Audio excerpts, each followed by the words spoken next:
right, April 24 in Colombia. Hey guys, my name is Dennis, and my goal is to travel the world and live free. And here on this channel I want to document my whole journey, like the wins, the setbacks that I have, and also the learnings that I make. And maybe I can motivate one or two people to go on their own journey. So yes, if this sounds interesting to you, consider subscribing. But now, let's get right into the video. Today I want to talk about Stoicism and some Stoic ideas and some Stoic thoughts. And for me it's interesting because like Stoicism basically is like the philosophy, how we can have a better life and how we can deal with pretty emotional events. And the interesting thing for me is that this is like nothing new. It's not a new idea, like new smart people from today maybe figured out or came to that thought. No, it's like over 2,000 years ago when the old Greeks and the old Romans already had those ideas. It's always interesting in how far developed those people were and how smart and intellectual those people were, like way more intellectual than I am and many people of today's world. Okay, so the first Stoic thought is that we can never control everything that will happen to us in this life, but we can only control how we react to those things. If we focus on what we can control, which is our reactions, there's no third party, aka we can be 100% at the cause. Especially, for example, when you're starting a business, when you do like investments for your business, invest in your business, invest in yourself, because there will always be problems. There will people or business will fail. You will sit with people in a sales school and they will not close. People will scam you. People who will do investments, they will fail. Or maybe it's just even like simpler. Let's say you talk to a girl, you really like each other, you really liked her. You exchanged numbers, but she didn't text back. For example, we're super consistent in the gym, we're growing, we're big, and all of a sudden like we have an injury and we cannot train or work out for weeks maybe, or maybe months, or maybe longer. Will we give up or will we continue working on ourselves? Do we get angry or do we try to find a hidden learning lesson? Because the thing is, we always have the choice to focus our attention and our thoughts on the negative things and get angry, etc. Or we have the decision and we have the power to focus on the things that are beneficial for us.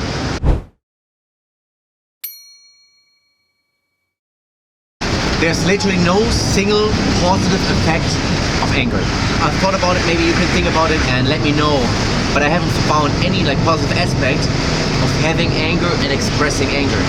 Because the truth is, whenever we have anger, we experience anger and we also express that anger. In my experience, it usually leads to pretty stupid actions, to stupid decisions, and to stupid things that you might say, like that are usually sometimes pretty hurtful. And this leads in a cascade to more negative emotions and to regret.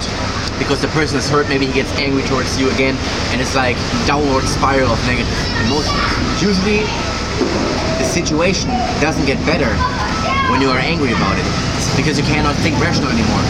The better thing to do is that we realize, okay, that we are not the emotion, but that we have the emotion. Sometimes in some cases we get run by the emotion. Let's say we would be the emotion, and emotions are always fluctuating, they come and they go, then this would literally means, okay, at some point we are gone because the emotion is gone. No, of course not, it's not true. So we can know from this little thought experience, okay, we are not the emotion, but we have the emotion. Happiness does not come from outside circumstance, but it comes from inside, from within, and from our ability to deal with our emotion. Because if we would give external circumstances the power to decide whether we are happy or not happy, we're literally like a leaf in the wind. Like we depend on external circumstances to be good. We always depend on hope. And we have to hope, okay, only good things happen to me to us. I need to be lucky today that everything works out well as I wish today. But the thing is, usually I would say hope is a pretty bad partner in crime, and there's better things to do.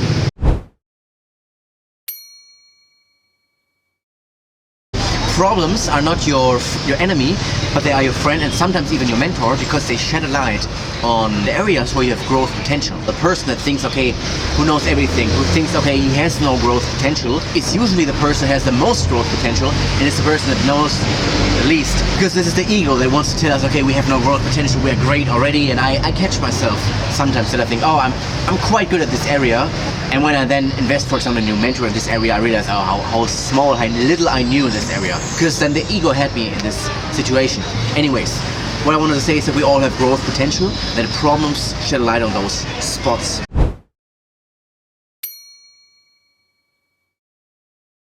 where's the hidden learning lesson? So whenever we have setback or something negative, we should ask ourselves, hey, where is that learning lesson? For example, again, everywhere there's a learning lesson. When the partner breaks up, where is the learning lesson? Where was I maybe a bad partner? What did I do wrong? Where could I have been a better partner? When we do not close a deal, when the business fails, okay, where is the learning lesson? What did I do wrong? Where was my communication maybe off? Maybe I was a bit too aggressive, too confrontative, too pushy maybe in the sales situation. When you grow up in a family that is not like financially like very well off, like you have bad financial opportunity. Maybe there's a really important learning lesson because this is the one single motivator that you had to improve your financial situation. This is like the biggest thing for me. I always, for the longest time, I thought like, okay, how can I make more money? How can I improve my financial situation? Because lack of money in my family was such a big deal. Okay, how do I find the learning lesson if it's hidden? I think it's simple because the only question you have to ask yourself is, where is that learning lesson? Because by simply asking yourself the question, it shifts your focus from being angry maybe and being negative, this happens to us, self-pity, to solution-oriented. We love to be the victim because this means, okay, we can't have done anything better in the situation. We already did our best, but we are the poor victim.